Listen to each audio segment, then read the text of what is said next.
I'm Sudha Bhuchar and I'm co-artistic director. No, well, I'm artistic director of Tamasha. But from today I'll be co-artistic director because we've just announced Finn Kennedy. Brilliant. Today. It's quite fortuitous timing for the interview. It is, yeah, I know. For us on our part, I know, anyway. just coincidental, but... Yeah, that's an exciting time for Tamasha. Obviously, Yeah. it's been a great journey with yourself so far. It has indeed, yeah. Absolutely, I'm sure we'll talk more about that. But before we do talk about Tamasha, I'd like to know a little bit more about you. Were you born in the UK? No, I was born in Tanga, Tanzania. When it was called Tanganyika? It was called Tanzania, no. Oh, okay. Yeah, Tanzania, I don't know, depends how you say it. Cool. And would you say you grew up there? Well, look, my early childhood was spent between Tanga and India. So my father was a teacher. So we would to and fro every couple of years because my parents would think, oh, it's better for us to be in India. So we spent a lot of time on a ship going from, Africa to India, back to Africa, back to India, back to Africa. And then came to England when I was 11. And we spent our first year in Norfolk, in King's Lynn. So I would say, I have been here for 40 years now. But the first 11 years were toing and froing between Africa and India. Wow, and obviously they're quite formative years. They must have quite Yeah, impression. they are. Those ship journeys must have been quite long. Yes, in fact there's a scene in Strictly Dandia which has come from us watching the dinner and dances in the first class on the SS Karanja. Wow, SS Karanja? Yeah. Wow. And where in India would you travel to? Well, we used to, we'd harbour at Bombay, but then we had spells when we lived in India, which was in Chandigarh, in Punjab. Because my mother's brother, it was always to do with which family member you could have refuge with for a while, So my mother's brother lived in Chandigarh. Wow. And then my mother's other brother lived in Norfolk, which is why we ended up here for a while. Right. So when the question is put to you that where did you grow up, is it a mix between places? I mean, you were 11 when you came to the UK. Yeah, so I grew up between Africa, India, Norfolk and London. Wow. Yeah. Because, when do you say you've grown up? Yeah. When you're an adult, yeah. So all of those things. Yeah. And at which point did you start getting involved in theatre? I started getting involved in theatre completely by accident. I was at school doing my A-levels and my sister and I went to see a Diwali function where Tara Arts were performing. And they were doing these sketches, which were to do with intergenerational conflict, sort of being subversive about religion, at a Diwali function. Wow. And my sister and I, like a lot of teenagers, felt quite alienated when we came here. We came here, we had our pigtails and we used to speak in Punjabi because we'd just had a spell in India and then a spell in East Africa where we were waiting for our passports. But we had essentially been quite Indianized and felt quite strange here. And going to that function and seeing them perform made us feel quite connected to young people who were Asian like us. So I was extremely shy. I couldn't speak to anybody, but my sister's always outgoing, so she went and talked to them. And they were very much like, we meet on a Wednesday night, come along. Wow. So we went along, but my sister was the one who started acting. There's no way you could get me on stage. So that kind of happened slowly by accident. I used to go and sell the ticket. I said I'll sell tickets outside, And then one day, somebody was supposed to play the policewoman in a small part in a show called Inqilab 1919. And this is Tara? This is Tara. And I can't remember whether it was, I think it was 1979 or 1980. What was that play called? Inqilab 1919. Wow, 1990. 19. It was about the Amritsar massacre. But what Jatinder always did in those early days was very much making parallels of history to here, Wow. We are here because they were there sort of thing. Yeah. So I had to go, there was a policeman's part, policewoman, and Jatinder said to me, you can do it, It's only 2 lines, hide behind your notebook sort of thing. So I went on stage, and on the first time I went on stage, I couldn't get off because I went off the wrong way. Everyone laughed in the audience. I was absolutely humiliated. Maybe that was destiny telling you weren't so supposed to. So it kind of happened by accident, yeah. Brilliant. And at which point then did you start becoming inspired into wanting to perform and be involved in theatre? I think it was very much a slow burn from those early days at Tara, you know. And it was absolutely not sort of this passion of I want to be an actor. It was absolutely that connection that we felt as young Asians. You know, that's what drew us. And finding out about our history, I had no idea that about the, you know, the colonial past, and you know, and even things like reading Jithinder's plays where they were about, you know, one of the plays we did was an episode from the Mahabharata. So you spent ages reading the Mahabharata together and you just had no idea, you know. Although some of these stories we'd seen as children, you know, the Ram Leela used to perform in Chandigarh, or it just felt like connecting all sides of yourself, you know, the history, the being British, Asian, the kind of identity issues that we all suffered. But, you know, we felt like that was a place that you could come together. So it was more culturally cathartic for you than it was wanting to be an actor? Yeah, at the beginning. And then, I mean, I think my huge shyness was a real problem. Like, I literally couldn't talk to people. So it was also that feeling of feeling like you could speak, you know. Yes, of course. So, yeah. And meanwhile, I mean, I was doing my A-levels, and then I did my degree. So the whole time I was doing my degree in maths and sociology, we were at Tara in the, you know, weekends. And my sister had gone away from acting by then. And I had decided to kind of, I enjoyed doing it, so you'd spend your weekends and go on tour. And Tara itself went on a journey where it became a professional company. And so by the time I finished my degree, you know, it was a natural thing to use your maths and sociology and be an actor. So that's what we did. so your journey began with Tara, Yeah. and in parallel with that you also kept up with your studies. Yes. When your studies finished, did you work, or did you immediately join theatre? The immediate thing I did was, you know, going to a play at Tara. Okay. And at that point, Jithinder was very keen to have a sort of repertoire of repertoire, is that the right word? A sort of repertory company where actors were there, you know, full time. So we were quite lucky that it coincided. And so, you know Shaheen Khan, you should interview her. Nushi, we call, well, her name is Nashaba, but her screen name is Shaheen Khan. She and I kind of joined at the same time. Wow. And we were there for, you know, I was there for several years, 2-3 years, full time. And you'd go from play to play and workshops and that kind of stuff. And then from that you created Tamasha. Yes, in fact, during those years then I met Christine as an actor. So this was now, I had graduated in 83. So from like 83 till 87, 88, you know, quite a long time. I was there at Tara. Christine came as an actress, and we did this play called The Broken Thigh, which is the episode from the Mahabharata. And I played Duryodhan, so we were playing men, you know.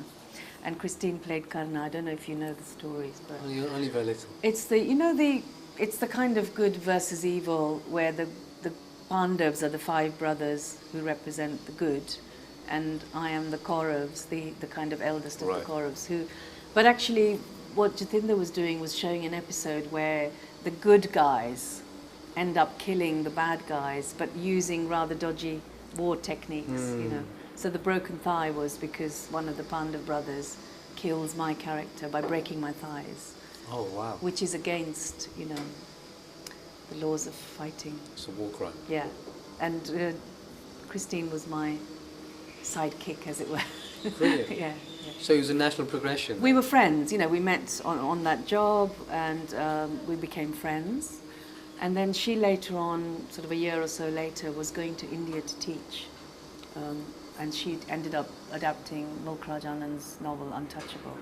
So a couple of years, you know, we'd been friends, and then she showed me the video of what she had done, and I just said, well, we should do this here. Yeah. So we decided to set up Tamasha. So it was completely organic, it seemed. Totally, and relatively seamless as well. Yeah, I mean, it felt like the right thing to do. And actually, Jithinder from Tara then gave us a sort of grant to do a reading of Untouchable. So we decided to do it in Hindi and in English. We had this mad idea of one night in Hindi, one night in English. Wow. And we did this reading at Tara Arts Centre, invited, you know, people. So Jonathan Lamed, who was at Riverside then, came to the reading and said, oh, I'll book you, you know. And we started applying for grants, and that's how it went. Brilliant. Mm. It seems as that the beginning with Tara, because Tara's work traditionally has always been quite political and socially engaged. Do you think that's had an influence on your career in theatre as well? Definitely, yeah. I mean, Tara's work, as I said, it enabled us to connect with our histories. It also, then we sort of looked within, so we sort of saw that there was an over-representation of mental illness among Asians, so we'd research, that sort of research-based and looking into our own communities. There was a play called Ancestral Voices, which I actually wasn't in, but it was about the older Asian community. Mm. And then Jatinder went on this journey of looking at the texts, so we did a real landmark moment was doing a play called The Little Clay Cart, which was an ancient, I think 8th century text. So he also started this whole journey about the Natya Shastra and, different aesthetic, which was not naturalistic. Mm. And so we just felt like really we were soaking in all this stuff, You talked a little earlier about how your engagement with theatre helped you understand your own British Asian identity. What does that term mean to you, British Asian, British South Asian? I mean, for us, my generation, it's completely linked to the history of it. So for us, it was an empowering thing. Because at the time, we were trying to say, don't say I'm a Hindu or a Muslim don't give us the narrow kind of parochial identities, because we're all coming together as one, Mm. And so the word Asian was something empowering, And of course, over the years, when you're filling out grant forms and all that, things can also be, people look at you through the prism of a racial identity and use it to kind of box you in. But in terms of when I use it, and I feel like it's imbued with the history of how we decided to use it, But of course, I'm uniquely me as well. It's not some generic that kind of what's the word? Limits us. I know a lot of people feel limited by it, but because I have the experience of, what it meant to us. Yeah. So it doesn't worry me to be called British Asian. Yeah. I sort of see it as quite empowering, really. Yes. And obviously, I mean, there's a whole genre of theatre now, British South Asian theatre, and Tara and Tamasha are the stalwarts of it, in a way. How would you characterise your work as British Asian? See, I sort of feel like this whole thing about it being a genre, I mean, we're all very different artists, and that's something I wouldn't say there's a sort of genre that you can say, or you fit, this is British Asian and this isn't, If you're a British Asian artist and you're making work from your unique sensibility, then that's your work, Do you see what I mean? I mean, Of course, I'm not stupid, and we've all had to go. Tamasha is a British Asian company, and now we've got this huge trying to explain, well, we're also intercultural, Yeah. But I think, I make work which is completely from the prism of me as a British Asian person. So any subject I might look at and what interests me will have me in it, Of course. But, Tamasha's plays have been very different. We also take from Western theatre genres, and our plays are quite naturalistic and realistic in terms of the acting style. Christine, who I've collaborated with, has developed a sort of intercultural approach where she really believes that the power of an actor is when they come into the rehearsal room with their full selves, and their cultural identities are all part of that, Yeah. So her practice is very much allowing people to have that power and to harness it, And historically, through the course of your own work, whether that's in Tamasha or outside of it, do you feel as though your work has been aimed at any particular South Asian community? No, I mean, what we've done a lot is, if we're researching a particular subject, you'll find there's a kind of identity groups that associate because they see themselves as being reflected on stage, So there's a few examples of that in the history of our work. One of the most compelling one would be Strictly Dandiya, where the play was looking at inter-caste rivalries within the Gujarati community during Navratri. So we went and researched it, and then of course the Gujarati community felt a big stakeholder, you know. And then it's not a surprise if a huge audience of Gujaratis are coming to the play because they relate to it, you know. But it's not that we want to narrow. I think, you know, we appeal to multiple identity groups, and we have very show-specific audiences as well. You know. Absolutely. This is an interesting question with, I suppose, the time that we're in. Do you think it's, and it'd be particularly interesting to have your input on it, do you think it's still useful, though, to consider British South Asian theatre as a distinct genre? I mean, I've never considered it as a genre. You know, this is what I've sort of tried to say, as in an aesthetic. I've considered it as a personal outlook, you know. But, you know, if you look at everything Tamasha's done, you know, genres are things like verbatim or a musical or, you know, in a sense, for me, our aesthetic is unique because of who we are as artists. And all of us are unique, you know. I don't think you can say, if there are 3 companies that are categorized as British Asian, that our genres are the same. Or, you know.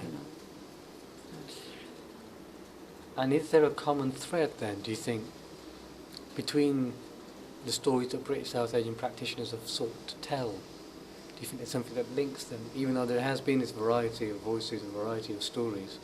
Do you think there's a common thread between the stories that have been told historically? That's a good question. Is there a common thread? I mean, I think, you know, sometimes there are sort of subjects that people want to investigate, you know, and are still writing about, you know. So, like, for instance, your play, that whole thing of intergenerational identity and experiences in this country. I think we'll sort of write about that, you know, eternally, probably, you know, that kind of thing. Or, you know, looking at our communities in a sort of unique way. So something like Snookered, you know, although it's looking at dispossessed young people, the fact that it is about the British Muslims from the Mirpuri community that the writer comes from gives it a kind of perspective that's, you know, culturally specific. So I think that is probably something that you can look at all our work. And then some people are doing kind of big explorations in genre, like, you know, Britain's Got Bhangra, that Rifko did, was very much looking at how the British Bhangra scene evolved, you know. Coming back then to your journey and yourself, at that point in which you decided then that theatre was going to be your life, considering you'd done a maths and sociology degree, and even that degree is a bit of a strange compilation, I suppose, maybe for some. What was the reaction of your friends and family that suddenly now you're going to work in theatre? Well, my mother was a widow, you know. I mean, she sort of used to joke, but there was some truth in it that, you know, that Jatinder Verma has kind of led our girls astray. You know? So she would be, you know, I mean, I think she already felt like, because we didn't kind of grow up in the heart of the community, you know. My mother was a young widow, you know, it was a hard life. And then on top of that, you know, you do your degree and you say you're going to be in the arts. So I think she was worried for us. And now I'm a parent myself, I can completely understand it. You know, if my boys said to me, I want to be actors, I'd just be like, oh my God, you know, what do you think you're doing? You know, so I can understand, you know, my mother. But actually in her own quiet way, well, she was quite fiery at times. Like if we came home late from rehearsals, she'd be cursing Jatinder Verma. You know? But actually she has been quite an anchor and a support, you know. Good. Yeah, so. And do you feel as though that in your artistic journey there were any particular hardships or any trauma as such that you being an artist, either it helped you deal with that trauma or the trauma helped you in your art even, I suppose? Has there ever been a relationship with that? Between sort of traumas related to the art or related to anything? Your life, I suppose. Yeah. And I mean, there's work been as an many artist. traumas, you know. I think, I mean, it was interesting because I was reading a while ago Alan Bennett's memoirs in his Untold Stories, and he talks about how he got diagnosed with cancer, and actually at one point he was told he didn't have long to live, and he had this sort of inner voice that sort of said to him, oh, well, at least, you know, if I survive, I'll sort of get to write about it, you know. So I think there is definitely a kind of, what's the word for it? I mean, you do feel as though the work does kind of give you some kind of way of dealing with life. But equally, I think being an BME artist is quite demoralizing as well. It's traumatic in itself, is it? Yeah, absolutely traumatic. Yeah, you know, because you just sort of feel like you're on this parallel journey, and you're always explaining and you're always justifying, and you know. But there's been lots of, and you know, recently you were there. You know, I did this piece at the St George's Hospital, which was very much looking at personal trauma. You know, because in my family there's a history of heart problems, and my brother died, you know, at a young age, very suddenly, and so I wanted to look at sort of, and try to make people aware that, you know, Asian communities face bigger dangers on that front. And so I did this piece called Golden Hearts, which is in really early development. And at the same time, my mum was dying, you know, and so I ended up writing quite a personal piece about heart problems, but it was sort of about the effect it has on families, you know. And that's something I still want to write about. And actually, it's a weird thing that you're doing, and sometimes you think, oh my God, I've just sort of, what am I doing, you know, doing this. So I think there's been many occasions of that, you know. Yeah, I mean, I hope that wasn't too personal, but I think where this question comes from, I think what it's doing is just acknowledging that, as well as being artists, we actually live real lives. Yes, of course. And how, you know, there's a negativity in our lives. Yeah. Interact with our art and our practice. There is definitely, and I know my children, I mean, I've written 2 children's plays. One is Child of the Divide, which is about the experience of children during partition, and one was called Small Fish, Big Cheese. And my children have been an integral part of that, you know. Literally things that they say, and I mean, in a way I was writing about the partition, but it was because, you know, one of my children sort of said to me, you know, asked me a question about belonging and where they come from. And Small Fish, Big Cheese was about these kids who think the world's going to end. You know, and that again came from one of my children saying, well, the world's going to end in 2012 and I'll have spent all my life at school. And so I kind of explored that whole thing of, you know, and in fact my younger son will say, is there any bit of dialogue of this that you've actually written yourself? You know, because he thinks he's given me all the dialogue, and he probably has, you know. Yeah. You've obviously had a very unique transnational experience. Yours is particularly unique. I mean, even my maternal side, I have an East African link, but yours is quite unique in that you had an East African, Indian, and a UK link. How would you say that that's informed your identity as it is today? I mean, hugely, you know, hugely. And again, talking of trauma, you know, as a child, I found that traumatic. And I think that being shy and going inwards was very much, you know, can you imagine having gone to all the different schools and the disruptions and, you know, I actually found it quite traumatic. But now I sort of see that, you know, I mean, on a very basic level, my access to the Indian languages has come from, you know, I mean, I could speak fluently Gujarati because all our neighbours were Gujaratis. So the fact that I've ended up writing about them, you know, and then I played a Gujarati, and the Gujus would assume that I'm Gujarati. But you were from a Punjabi family. Yeah, exactly. But I think being in East Africa, you had access to all the languages. I'm always surprised. Sometimes I see the people that have come directly from India, and they can speak one Indian language, and they find it really hard to access the others, you know. So that's been really a kind of positive byproduct of it, you know. Yes. Coming back to your work now, in the present day, what audiences do you hope to reach with your work?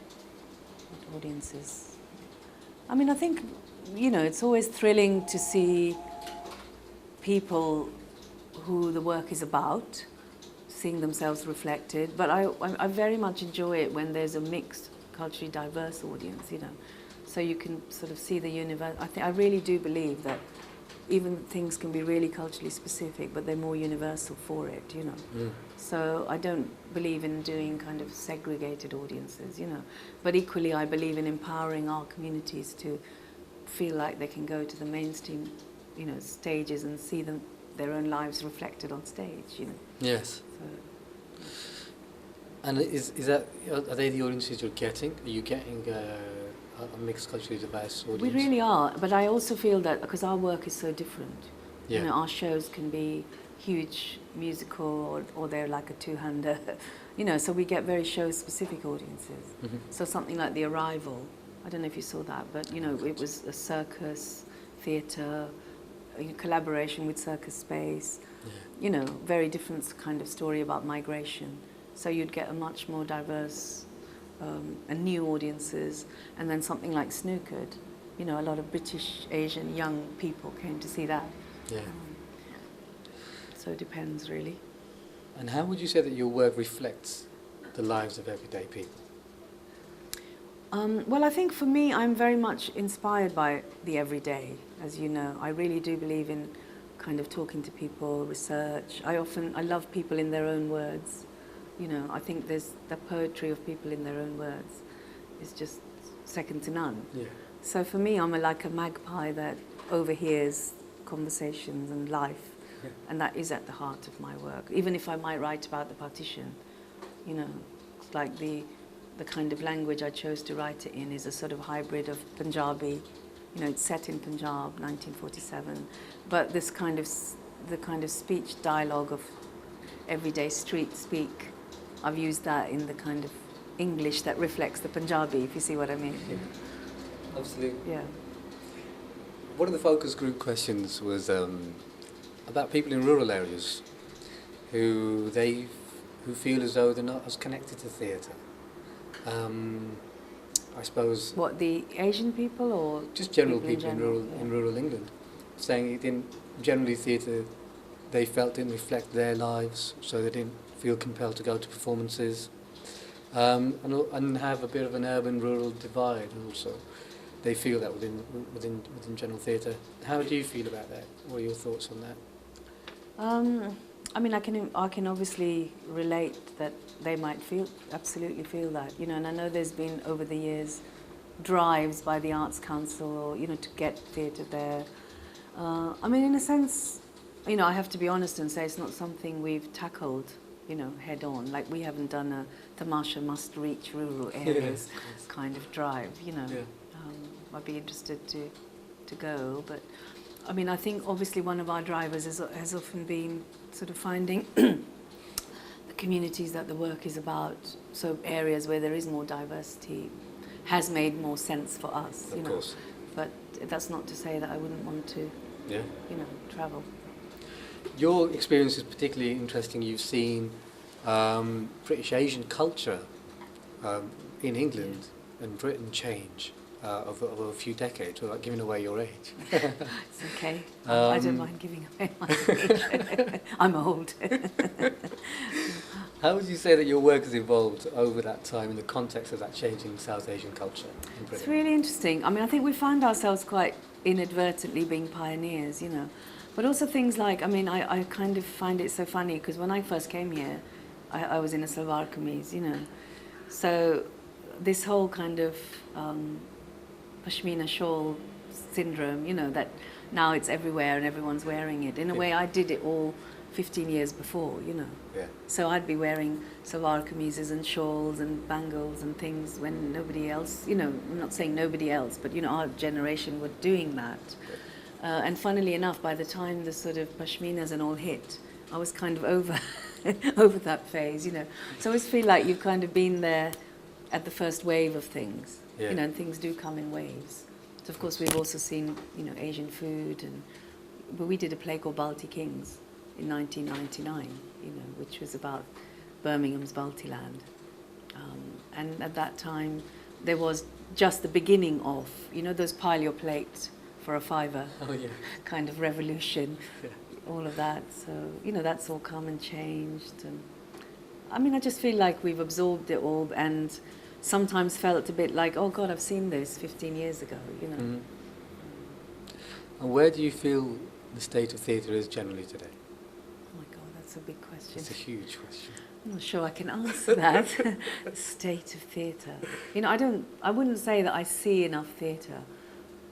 But I do, I mean, definitely do feel like in some ways a huge amount has changed, and in some ways we're still struggling with the same thing. You know, you go to the mainstream houses and you are the only non-white person in the audience, you know, quite often.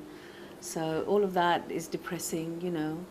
And I do think, obviously in this recession now, you know, you do worry about new writing, you know, because you can see that people would rather commission a well-known book or a well-known something and adapt that. And, you know, I'm not saying I don't do that either, but I'm worried that, you know, for instance, plays like Child of the Divide, which was commissioned by Polka Theatre.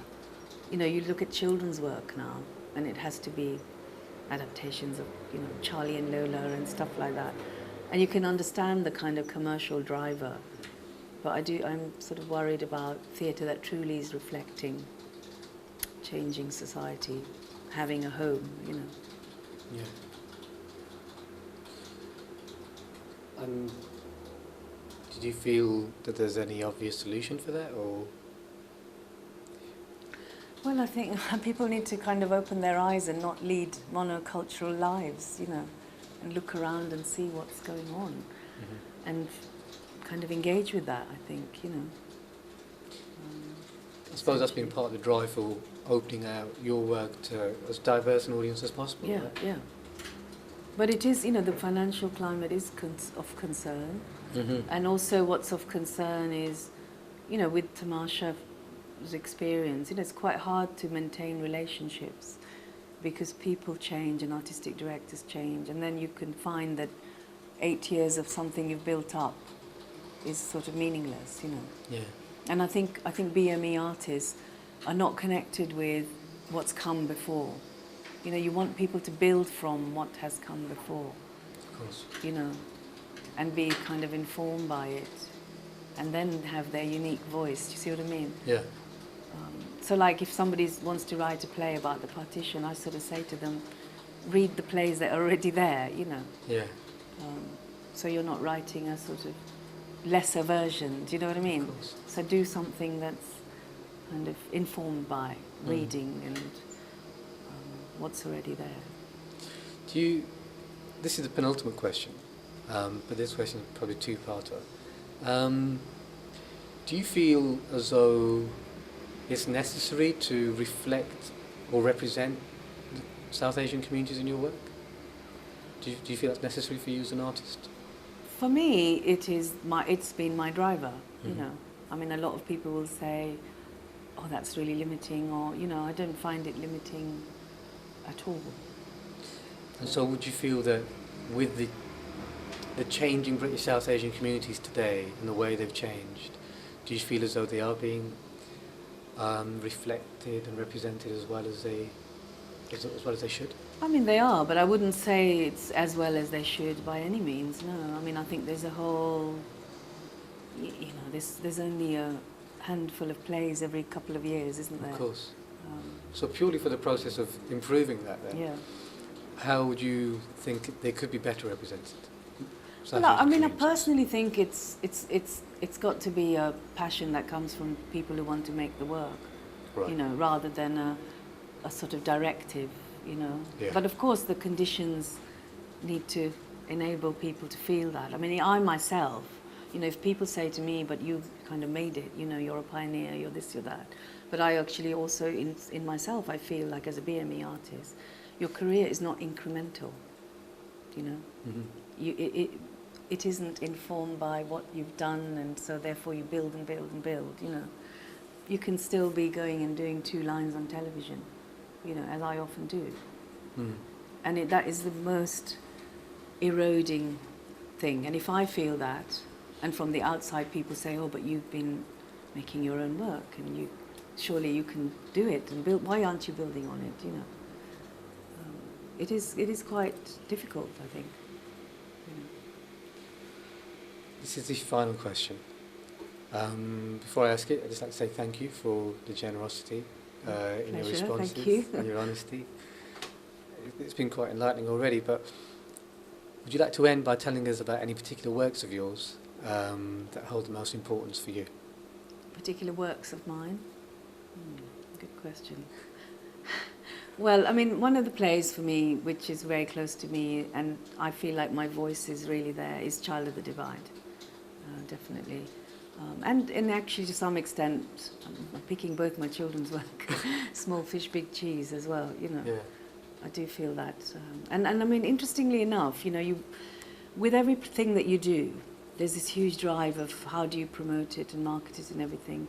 And with Child of the Divide, I've found that I don't know how, it's the one experience I've had where I have felt I haven't had to really, although I've never toured it, but, you know, like somebody from Tamasha, Rashid, our marketing manager, kind of phoned me one day and said, oh, do you know this is on a reading list for English literature and A-level and AS, and you think, how did that get there? Amazing. You know, it felt like there was other advocates with that particular thing. Yeah. Although we still haven't done a tour of it, and you know, that still feels hard to get off the ground. But and then a German teacher came in knocking at the office one day and wanted 50 copies. You know, so there's this little mini wave of something. And this is for Child of the Yeah, Divide. and I thought, where did that come from? You know. Excellent. Yeah. Congratulations. Sudha, thank you very much. Thank you.